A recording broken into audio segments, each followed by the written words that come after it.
Thank you, gentlemen, for being with us here today. We are talking to Sam Kerwin, a UNM student who's double majoring in American Studies and journalism, and Sam's been in a couple classes with me, for full disclosure there, a couple semesters back. And Hess Eintema is a lawyer. His father served on the council. You remember his dad's name, different Hess, right? This is Hess number 2, Hessito. Thanks for having me. Thank you for being here. Pat Davis is a former police officer who now runs a liberal nonprofit. Thanks for being with us. Thanks, man.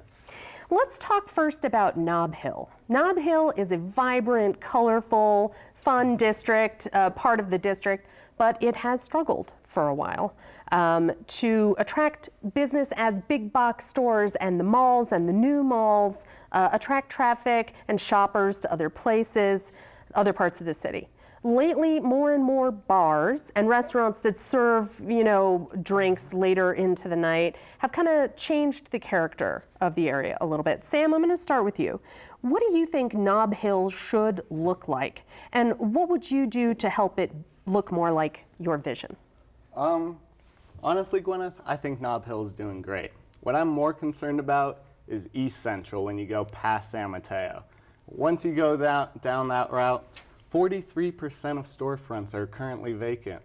I want to see more business over there to those neighborhoods. We could call it East Nob Hill if you want, but let's get it done. Let's get more businesses. How do you want to do there. that? I have a plan. We'll incentivize new startup businesses by giving them some small subsidies. I'm sure more than enough local neighborhood entrepreneurs will jump at the idea to start a new business right there. With more new businesses starting there, it'll attract more people. People like to go see what's opening up, And I mean, we could call it an East Nob Hill. If that really gets the people going, let's do it. You need a good name no matter what, right? Hess, what would you do for Nob Hill? In particular, Nob Hill, I'd like to see an expansion of the sidewalks. I think that's something when I talk with people, everybody's really on board with. It seems odd to me that given our beautiful climate, we're not able to eat on a patio on Nob Hill. Parking's an issue for a lot of people. I don't think the public transit plan that's going to the federal government right now necessarily is what people want to see or what I see for the area. And Sam makes a great point. East Central needs to be worked on too. I think at the core there, though, we need to combat some basic service issues like crime, quality roads, and also electronic infrastructure. I think Albuquerque lags behind a lot of other cities of a similar size as far as internet speed and things like that. If you widen the sidewalks in Nob Hill, are you going to constrict traffic? Well, no, I don't think you'd be constricting traffic because we wouldn't be adding new parking lanes there. And the parking issue is something that deserves more study. Some people, even in the neighborhood, have suggested parking structures, which for me is startling to hear from the community, but they'd really like to see some alleviation from the the parking that happens at night along the bars in the neighborhoods. And additionally, we got to get more retail into Nob Hill. It needs to be a more complete business area. Pat, what do you want to see for Nob Hill? Well, sitting down and talking to the Nob Hill Business Association, for instance, and Nob Hill Main Street, which is actually, one of the most successful Main Street startups that we've had over in the state in the last few years, what they're saying is exactly that. To your point about they need more big box, not a Walmart, but they need some anchor tenants that draw a bigger crowd, not just for people in Albuquerque, but also people who come here for the weekend. And so I went and sat down, Councilor Garduno partnered with Main Street to bring in a retail consultant, and there was a feature in the Business First about what he found and how we compare to other areas like El Paso and Charleston and others. And he essentially said exactly, we need to invest a little more money in Nob Hill. And what we've seen at a City Hall lately is a sort of a focus more on building up downtown, which is important. And there's a lot of opportunity there. But I remember as a police officer at UNM, when I was a lieutenant, my officers spent a lot of time patrolling that area because even then, APD wasn't able to keep up. So we have a perception problem in Nob Hill too, and it's real. I live in Nob Hill. Folks there are concerned about crime and APD's not able to keep up. At the end of the day, we have to give them a safe community. I think we have to get back to community policing. It's where my experience comes Well, let me from. interrupt you because we're going to go from Nob Hill and I want to talk more about crime now. Sure. But going back to the area that you identified, Sam, looking at East Nob Hill or east of Nob Hill along Central and that strip on San Mateo in this district, There is a problem with homelessness and prostitution and what looks like drug dealing, and this upsets people. It's a problem because we see it as a problem of the human condition, but also as a problem for businesses who say it, and tenants, landlords, I mean, who say this is a deterrent for people. They don't want to shop, they don't want to pull in, they don't want to park, they don't want to rent there because of this. How would you approach these two different constituencies? The people who live there and are having a hard time, and people who are trying to manage that population for their businesses in that area. Definitely. Where I grew up at, right down the street on Central, was right where the prostitutes used to hang out. That was, and still do. It's the landing strip for prostitution. As far as homeless people go, they're all up and down Central. I think we have a moral prerogative to help these people out. And actually, it costs less to house the homeless than it does when we're paying for first responders to go out repeatedly to come check on these guys who are just passed out on the bus stop. I was over at UNM just the other day, the Yale bus stop. There was two guys, and they were just strung out, just right on the bus stop, and nobody seems to care. Well, Bearberry, has been working on this. Yeah, the Heading Home program, which is phenomenal. And I think a lot of people are doing a lot of great work on this issue. We need to fully fund these programs so that we can get every homeless person off of the streets. Furthermore, right now there's a lot of programs that help homeless people get off the streets, but they all serve different niches, right? And the one thing that so they have to be, a single mom who's homeless, or they have to have a behavioral health condition, right? Currently, there is no program right now where if you're homeless, we'll find you a house. That needs to change. Furthermore, we need to streamline it to where all of the different different programs that are helping the homeless are together so they know what's going on, which homeless people need help. So fully fund these programs to help people get off the street, and it actually pays for itself. Heading Home has found that it's 31% less. Thank you for that, Sam. Hess, do you support Sam's idea here? Yeah, a lot of the stuff I can't help but agree. No, he brings up great points. Dealing with East Central, we need to start with East Central has been underrepresented and isn't getting its fair share of the resources from the city right now, except for certain types of police presence. Damn straight. And so, as a councilor, I'd hope to be responsive to them. The city needs to be mindful that a majority of people there are native Spanish speakers at this point. And I don't think the city is doing a good enough job of dealing with their needs. Last night I was at a undocumented immigrant health clinic. There are 28,000 people in Bernalillo County, many of whom are undocumented who still aren't getting health care, and we pay for this in emergency room stuff. So it's easier to do it up front.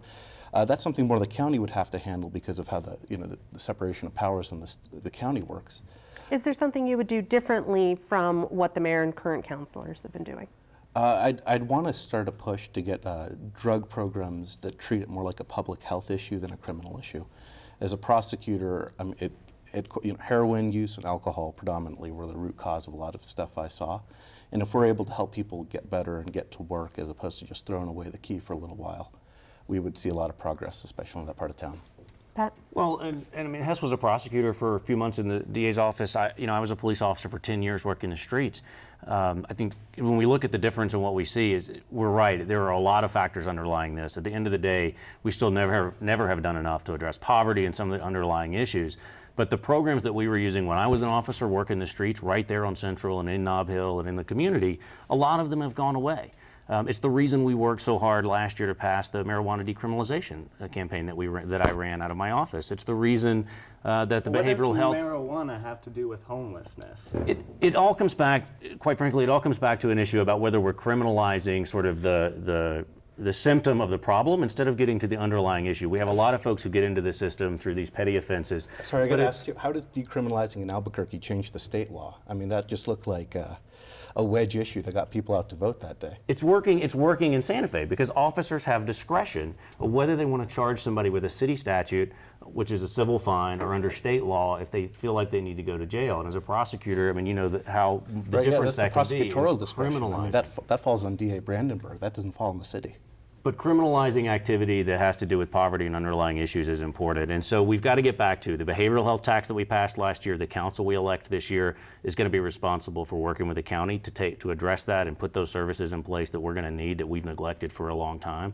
That's a key component that will take a number of those folks off the street and provide them services. And partnering with the county to do things like enrolling folks in Medicaid and others out of the system I'm glad is really you important. said the behavioral health issue. Let me pause because I want to stay with crime for 1 minute and I'm going to come back around the other direction. You know, one of the very basic concerns of folks who live in this district and in many parts of Albuquerque is property crime. Their cars are rifled through, their stereos stolen, everything in the car is taken out, their houses are broken into, they are burglarized over and over and over again, some of them. How would you persuade people in your district that your tenure on the city council would alleviate this big problem that they have? So experience, in this race, it really comes down to experience. More than 10 years as a police officer with the U.S. Capitol Police in Washington, D.C. and here in New Mexico. I taught community policing programs. I put one in place at UNM. It's the type of work that we used to do with the retail association, with construction industries, with the business association in Nob Hill, where police officers would come help businesses on their bottom line. We would share information. When I was in Crime Stoppers, we raised money to promote those types of community projects. Can you do this on the council? Yes, because the council we elect in October is responsible for implementing the DOJ reforms. And one of the things they've pointed to is that we've got away from community policing. The officers who used to do that work are out of those offices now chasing 911 calls because we're more than 400 officers short. We have to put that up front, get the neighborhoods involved first, so we can recruit the cops we need. Yes? The council can do part of the DOJ reform. I mean, the federal court ordered a monitor who we have to listen to. So there are two things going on. I mean, and to point out too, what worked for UNM can't just be blanketly applied to the city. UNM has 40 officers. The APD presently, while it's 400 or so short, has 800. So UNM's the 20th of the size. What the council can definitely do, because like I said, we can't interact with the monitor. The council and the monitor are not two groups that can be counteracting each other. The federal court is going to side with the monitor. What the city does have a lot to do with is the police oversight board, and that's a third of our metrics under the DOJ agreement. The board's responsible for civilian complaints, and they do an audit of APD dealing with administrative procedures as far as abuse of force, things like that. And How so, are you going to impact crime in your district? Well, the first thing to do is get more officers properly trained on the street. I mean, there's no other option but to get the APD up to full force. And funding, that's going to be the issue. I think the city needs to look at its long-term bond structure as far as making sure that we don't run short of cops again. But that means we have to recruit from the right people, right? Right now, we're critically short of police officers who have problem-solving skills coming out of college, giving them incentives to be sure that we're recruiting people who have social justice skills, who have social work skills that are equally as important as those that we're recruiting who have tactical skills. We're way over heavy on those tactical skills right now, and we need to recruit those other officers. But we have to have community policing in place, because the officers who want to, as a police officer, I would have a problem coming to APD right now because I don't know what the rules are. So the faster we get that piece in place, the quicker we can start recruiting the right kind of officers. Sam, how would you try to impact crime? Well, one thing I haven't been hearing from either of my opponents is an alternative to policing. I was talking to Mrs. Kirby, a good friend of mine, and she was saying she's lived in the district 63 years. She was saying back in the day, there used to be young men who drove around in their pickup trucks every evening to make sure everyone was all right and everything was all right. I think we need to empower the community, especially young males who have nothing else to do. We have no initiation rights within our current society. There's no coming of age. This could be dangerous, Sam. What you're saying is frightening me a little bit. I mean, are you talking about sending out vigilantes to mete out justice on their own? No, not vigilantes, but more people on the streets reduces crime. More eyes means less sketchy business. Furthermore, if we empower these young men, if we give them something to do, if we give them a responsibility, a duty, then they'll have something to take pride in, a task they can actually do instead of getting into trouble on weeknights and weekends. Let's move to some shorter answers. Let's do this kind of briefly because you've already been on the record a little bit about transit and the rapid transit programs here.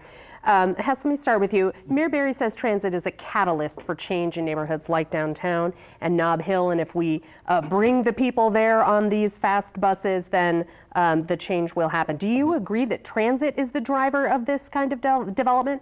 It's a chicken and egg issue, and it's part of it, although I think we need to have increased urbanization before this particular plan really makes sense. Who drives that urbanization then? Well, the revamp of the zoning code that's coming up is going to be a big part of that. I think we've made it too easy for sprawl development to happen. I mean, the comprehensive plan was passed over a decade ago, and it got torn apart by Mayor Chavez. And Mr. Zone people closer in, and then the transit will help. Is that Yes. what you're saying? Pat? But, I mean, to disagree with my opponent a little, I mean, I think the majority of his money is coming from developers. I think when we had the forum the other day, it was a good conversation about that.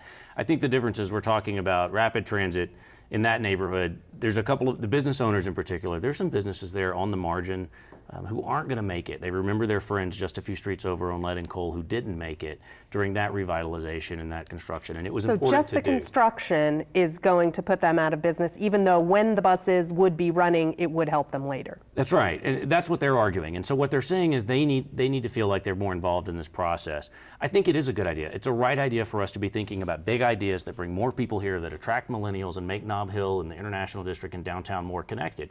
But it's not there yet because there are a lot of concerns like the parking and like the development and, quite frankly, how we're going to help small businesses that are still struggling from the recession. And we haven't addressed those yet. We can get there, but we're not there yet. Sam, do you like it? I absolutely do not. This is a huge waste of money. If the mayor was actually serious about public transit as an issue, he would use the $20 million he's promising for a new rapid ride system on Central, the one street that already has decent public transit. He would instead double the amount of buses on all other high-use corridors. I'm talking about Lomas, I'm talking about San Mateo, I'm talking about San Pedro, Louisiana, Manal. These all need more buses, and this is actually something I'm very passionate about. I've taken the bus my entire life. That's how I get around this town. And let me tell you, when you're going to the bus, it's like 7 a.m. in the morning, you're trying to get to school, and the bus comes 2 minutes early, and you just see it whiz by. And then you know you have to wait 20 more minutes before the next bus comes. It's absolutely ridiculous. Double the amount of buses, they'll come every 10 minutes, and all of a sudden it's more realistic means of transportation for a lot more people. Sam, let's pivot to the Fair Work Week Act. This was a proposal that would have forced Albuquerque businesses to give their employees more notice of their schedules ahead of time and given them pay for sick days. The council didn't vote on this. But if it were before you today, what would you vote? This is a tough one. I understand, looking over the points, they really don't seem that ridiculous. And I think every worker would be happy with those working standards. On the other hand, more regulation means it's tougher to operate a business. It puts a lot of onus on the employer. It's a tough call, but what would you vote? I'd have to vote it down. But that doesn't mean that I don't agree with a lot of the things that are in there. And I would strongly suggest businesses to voluntarily implement those standards. Hess? I'm with Sam. It's a huge burden on business. It's unequally applied to businesses in the county. I think there's a question about its legality on the whole. Minimum wage withstood judicial scrutiny, but this one might not. And I know that the city attorney didn't get a chance to look at this when I asked a couple of councilors whether or not it went there. So that's something I'd be worried about before even getting to that voting step. But in it also, excluding, it has certain categorical exclusions, which I find troubling. I think if we're going to make sure everybody gets health care, everybody needs to be getting health care. It shouldn't exclude unions, for example, which the bill did. Pat, Fair Work Week Act. Well, it's no secret that I support the basic tenets of this legislation. The people least likely to have sick leave are people who take care of our kids, they take care of our parents, they service our food. And the businesses that came to me and that we sat in conversations with said, I don't have a problem providing health care and sick leave to people who are my hardest working people. But sitting around this table, I'm the only one here who started a business and managed and hired a workforce and managed that. I know how hard it is to implement these new rules. But it's worth having the conversation, and I think the opponents of this did themselves a great disservice by cutting this conversation off, including the mayor. because now we got opponents who are the proponents of this are going to come back with something new. It's a conversation we should have if we're serious and we continue to say we need a better workforce. It means we have to invest in a workforce that's able to come to work every day. It means we have to invest in a workforce that's able to take care of their children every day. And if we're serious about addressing crime and after school projects, we have to give parents some type of predictability so they know where their kids are supposed to be and they can check up on them. And there's a component of that that has to do with economic development and safety too. Sam, the Kirtland spill, this Yeah. jet fuel leak under the base there, has been threatening some wells. People are very anxious about it. What would you do to make sure and to reassure residents in District 6 that their drinking water is safe and is going to remain safe? I would keep on the Air Force, and I'd bust skulls to make sure things got done. One of the big issues in District 6 is food scarcity. And there's a lot of members in District 6 who want to plant community gardens. One of the main things they're afraid of, though, is that the vapor coming up might taint the vegetables and make the food unsafe. I think we need to look into that to make sure that there is safe food and safe water for everyone. Thank you. Bill, what would you do? The city needs to keep on it. I mean, our hands are tied. We can't tell the federal government what to do as much as I wish we could sometimes. But I think, Brent Wilson's the base chief's engineer. Both his kids went to high school in Albuquerque. He lives in the area, and he's been on top of it. I'm a former geologist, so I studied this a bit. And we need to clean it up as quickly as possible. I would note, though, my future constituents, hopefully, in District 6 have been dealing with a bunch of well construction in their area, and I don't know that they've been properly compensated. And we need to make sure that when this gets cleaned up, that they get the roads they deserve in place from after they get torn up to monitor. Bill, Pat. I disagree with that there's not anything we can do at the city council about the spill. It's That's because not of quite what I said, Pat, it's but- because of the organizing work of Martin Heinrich, who was in this council seat, who continued to work with the neighborhood associations, who pressed the state, went on to Congress, and had a partner with Ray in this seat. And it's one of the things that when Ray and I began talking about what my vision might be for this seat, when he announced that he was going to retire, it's one of the things that was most important to him, and to be sure that we had to continue in that legacy. We've organized neighborhood associations. There were several of them from the neighborhood association Elder Homestead and the International District who joined Senator Heinrich and the Base Association last week or just a couple of weeks ago. By the time this airs, to profile some of the work, and we're finally taking some of the jet fuel out. So I think what the next part is to be sure that we're communicating the right information back to our constituents. For 20 years now, they've been waiting on somebody to tell them what's going on. We have to be sure they understand and they see progress that's happening. Thank you. To wrap this up, Sam, if you're elected, you will have just turned 23 by the time you take office. You'll be the youngest city councilor in Albuquerque history. Do you have enough experience to represent this district on the council? Absolutely, Gwyneth. I've lived the past 22 years of my life in District 6. I know what it's like to be raised within these neighborhoods. I bike down these streets. I walk down these streets at night. Nobody knows the problems of these neighborhoods more than I do. And I find it unfortunate that the best candidates that the Republicans and Democrats can put up are two nepotism candidates. Hess over here wants you to vote for him because his dad was city councilor. Pat wants you to vote for him because he's Ray Garduno's Patsy. I want you to vote for me because I care. Kerwin cares. Thank you. Hess, let me give you a minute to respond to that. There is an element of this thought out there. People are tired of the Clintons. They're tired of the Bushes. They're tired of these dynasties. Are they tired of the Eintema dynasty? I'd be really happy to be part of a dynasty, let me tell you. That isn't the case, though. I mean, my dad's won 2 elections out of it. Must be a dozen. I mean, I've seen him lose more elections than anything else. But name matters. Are you riding his coattails? No, I mean, I'm known by Hesito on the ballot intentionally to distinguish myself. I mean, I'd be lying if I said he and I don't agree on our approach to city government, though. I mean, it's a basic service-oriented approach, and councilors need to be very responsive to their constituents, regardless of location in the district and regardless of language. Pat, you have been very outspoken about city and state politics for a long time. Critics say your views are polarizing. How would you represent the wishes of conservative voters in this district? Well, there's some places we all already agree, and in all our politics, there have been places we've agreed before on some basic things like community safety. putting community policing back in place. And there's only one candidate here who's done it, has the experience, and has gotten it done. But we've also seen that there's other polarizing factors on the other side.